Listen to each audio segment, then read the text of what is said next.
the deal. Our photographer says Flanagan was coming from the court in leg shackles but no handcuffs when he went for his camera, knocking it to the side. You see what happened. Deputies quickly put Flanagan on the ground. Her face was just covered in blood. He hit her with something really hard. And then he called me on Facetime, and he showed me that he choked her on Facetime as I was on there. And I said, Trey, that's your daughter. That is your daughter. Stop. That is your daughter. She loves you. I care about her. You care about her. Like, that is your daughter. And he told me, his exact words was, you only love that man, so you did this to her. This is the story of Deontray Flanagan, a man whose anger and desperation turned him into a cold-blooded killer. He was the father of 2-year-old Zevaya Flanagan, a bright and innocent child who loved him unconditionally. But behind closed doors, his volatile relationship with Zevaya's mother, Kairsten Watson, was marred by tension, threats, and violence. On a fateful day in March 2023, Deontray picked up his daughter from daycare, setting off a chain of horrific events that would end in tragedy. During a 45-minute police chase, Deontray FaceTimed Kairsten and her father, forcing them to watch in terror as he strangled and beat little Zevaya. What could drive a father to commit such a heinous act? And how did this tragedy unfold despite warnings that something terrible was looming? Welcome to Viral Crimes. Subscribe and hit the bell icon for more stories. This story takes us to Houston, Texas, a bustling and diverse city in the southeastern part of the state, known for its rich history, cultural attractions, and sprawling urban landscapes. As one of the largest cities in the United States, Houston is a hub for innovation and opportunity, but is also home to complex social dynamics that reflect the challenges faced by many urban communities. Deontray Flanagan was born in 1998 in Texas, where he grew up with his parents and siblings. Details about his early family life are sparse, but it is known that he had a tumultuous upbringing, which may have shaped his later behavior. He became a father to his daughter, Zevaya Flanagan, in 2021, sharing parental ties with her mother, Kairsten Watson, though their relationship was fraught with difficulties. In his adult years, Deontray struggled to find stability.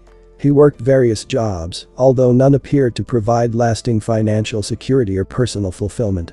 Known to be a volatile individual, he reportedly displayed controlling and manipulative tendencies in his relationships.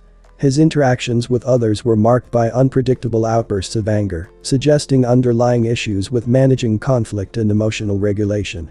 Despite these personal challenges, Deontray's personality showed contrasting sides. While some people close to him noted moments of charm and charisma, his darker tendencies often overshadowed these qualities. He had a documented criminal history dating back to 2017, including charges for evading arrest, assault causing bodily injury to a family member, and criminal mischief. These incidents painted a picture of a man with a history of violent behavior and impulsive decisions, struggling with unresolved anger and resentment. Deontray's relationship with his daughter appeared to be complicated. While he reportedly loved her, his actions toward her and her mother revealed a disturbing inability to prioritize their safety and well-being over his personal grievances. Family members later described him as an evil person, and his choices ultimately led to devastating consequences. On March 20, 2023, a series of horrific events unfolded in Harris County, Texas, leading to the tragic death of 2-year-old Zevaya Flanagan at the hands of her father, Deontray Flanagan. The crime involved a high-speed police chase, a violent confrontation, and the devastating murder of the toddler. The incident began in the morning and escalated over several hours, leaving a lasting impact on all involved. At approximately 10:15 a.m., Deontray Flanagan picked up his daughter, Zevaya, from her daycare without incident. He then drove to a Walmart where the child's mother, Kairsten Watson, worked. Confronting Kairsten in the store, Deontray demanded her cell phone. When she refused to provide him with the phone's password, he assaulted her by striking her in the face multiple times. Deontray fled the Walmart with Zevaya in his vehicle, taking Kairsten's cell phone with him. After leaving Walmart, Deontray led law enforcement on a high-speed chase across Harris County that spanned approximately 30 miles and lasted 45 minutes. Driving recklessly, he endangered not only himself and Zevaya, but also other road users. Witnesses reported seeing the toddler unrestrained in the car, being tossed around as Deontray careened through traffic. During this pursuit, Deontray placed a FaceTime call to Kairsten and her father Curtis Watson. While on the call, Deontray escalated his threats. When Kairsten refused to reveal the password to her phone, he began to assault and strangle Zevaya in full view of the screen. Kairsten and her father, Curtis, pleaded with Deontray to stop, but their pleas were ignored.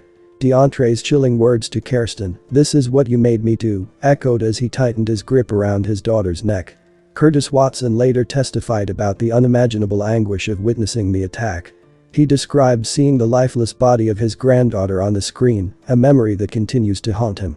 The chase came to an end in a field near St. Dunstan's Episcopal Church, where Deontray crashed his vehicle. A SWAT team quickly surrounded the car, initiating a standoff that lasted approximately 20 minutes. During this time, Deontray remained inside the vehicle with Zevaya. Despite Kairsten's desperate urging for immediate action, backed by her live view of the situation on Facetime, officers delayed their approach, citing the need for preparation and safety protocols. This delay has since become a point of intense scrutiny. When officers finally moved in, they retrieved the critically injured Zevaya from the vehicle. She was rushed to a nearby Level 1 trauma center, where she was pronounced dead. Deontray was arrested on the scene and initially charged with felony murder.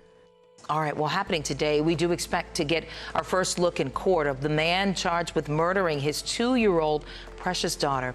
He was arrested Monday after a chase in Northwest Harris County. As you know, the more we learn here, the worse it gets. Ever since Sky Eye was first over that chase on Monday. Now, the girl's family says they had concerns about her safety for several days before all of this happened.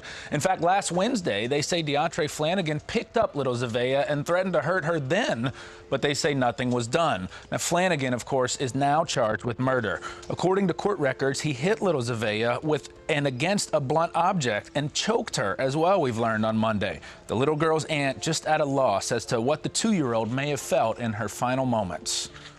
She was probably just thinking, why? Like, Dad, what did I do? And she didn't do anything. She didn't do anything but love him and be a joy to the world. And he's just an evil person.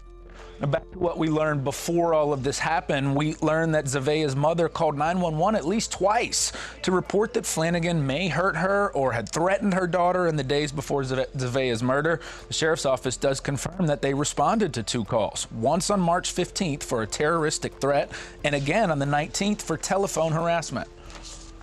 They didn't want to pull nothing until she actually passed, and I told them over and over and over that something was wrong. They could have at least tried to find him or check it out, but no.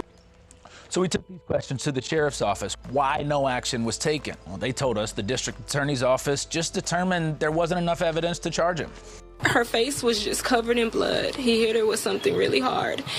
And then he called me on Facetime, and he showed me that he choked her on Facetime as I was on there. And he told me, I said, "Trey, that is your daughter. That is your daughter. Stop. That is your daughter. She loves you. I care about her. You care about her. Like, that is your daughter." And he told me, his exact words was, "You only love that man, so you did this to her." Kairsten Watson tells Fox 26 she's still numb and in shock. He just wanted my phone. He's screaming at me, cursing me out, telling me, "What's the passcode? Tell me the passcode or she's gonna get it." Like, and I'm telling him the passcode, and I'm telling him over and over and over. But at the end of the day, I guess it just wasn't enough. After he took off with Zevaya in hand, police say Flanagan took deputies on a 30-mile chase. The car eventually came to a stop on Stubner Airline Drive near Veterans Memorial, where officers took Flanagan into custody uninjured. But little Zevaya required CPR until life flight arrived. She died at the hospital. She was just such a happy baby, and I just know she's at peace. Watson says in the week leading up to this incident, she had to contact police on 3 different occasions about Flanagan, but she was told there was nothing they could do. The first day he took my child, like I was giving her a bath in the tub. He stormed in and he took her like out the tub. She wasn't even dressed, and he just took her out the house and drove away in a car. We've been going our separate ways. And I let him be, but he couldn't let me be. He couldn't let me be happy. He couldn't let me move on with my life. This family now sharing their story, hoping it helps someone else. And I wonder about how many other Zevayas is around the world right now, around the United States right now, that's having the same problem. That's in the city, that's in the state. We got to help one another.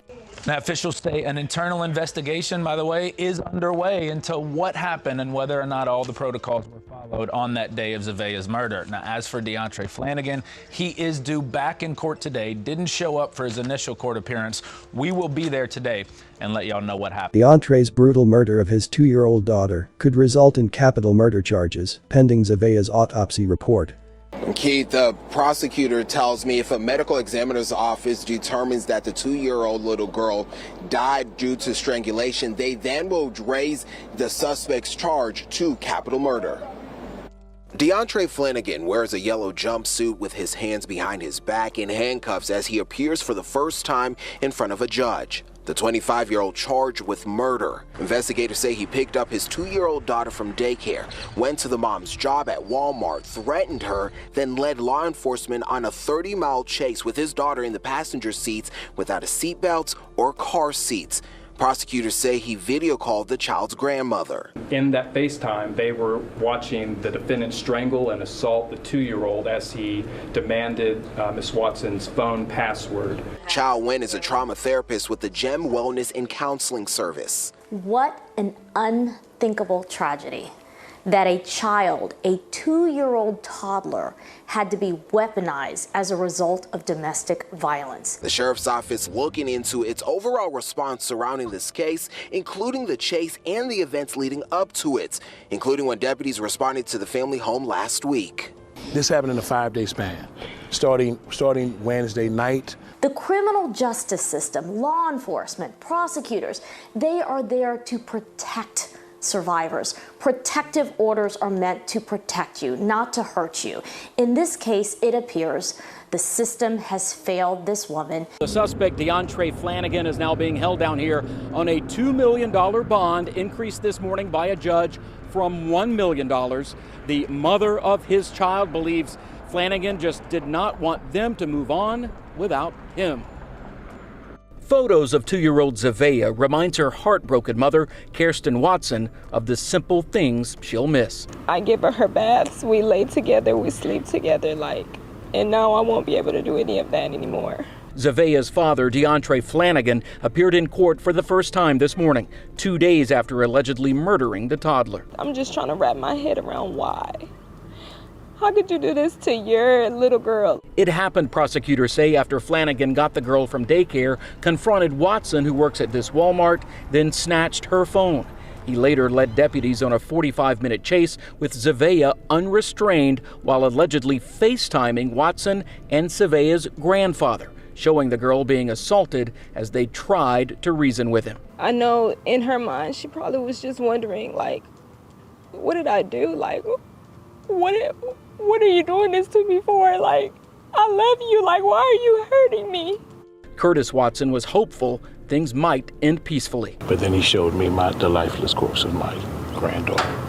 I wouldn't wish that on anyone, and to have to go through that type of anguish and pain. A tactical team eventually arrested Flanagan after a standoff. It's my suspicion that Zevaya died due to strangulation, which would not be the result of any sort of blunt force impacts that she sustained in the car driving with the defendant. Zevaya's mother says she was just trying to end things with Flanagan, but is now left without her only child as well.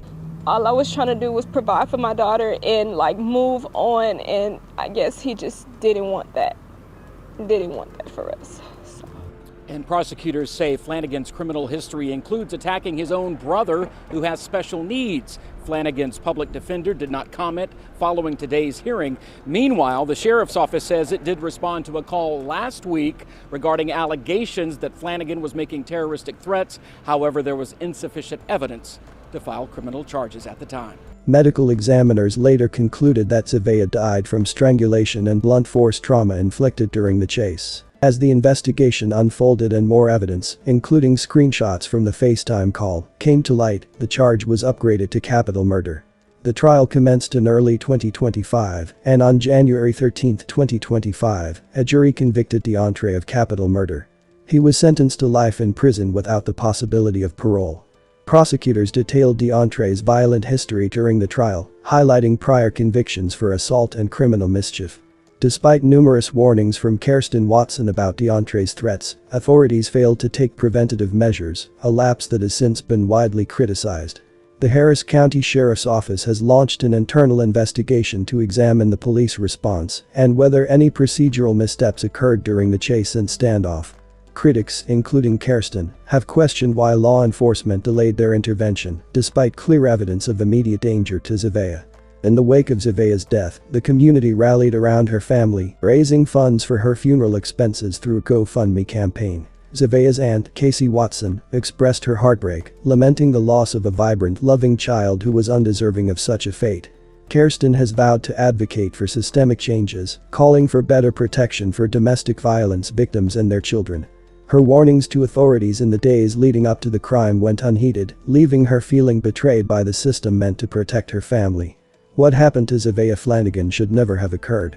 The tragic death of this innocent child was a devastating culmination of systemic failures, including missed warning signs and inadequate responses from law enforcement. Despite repeated calls for help and concrete evidence of threats made by Deontray Flanagan, authorities failed to intervene effectively, leaving Zevaya and her mother vulnerable.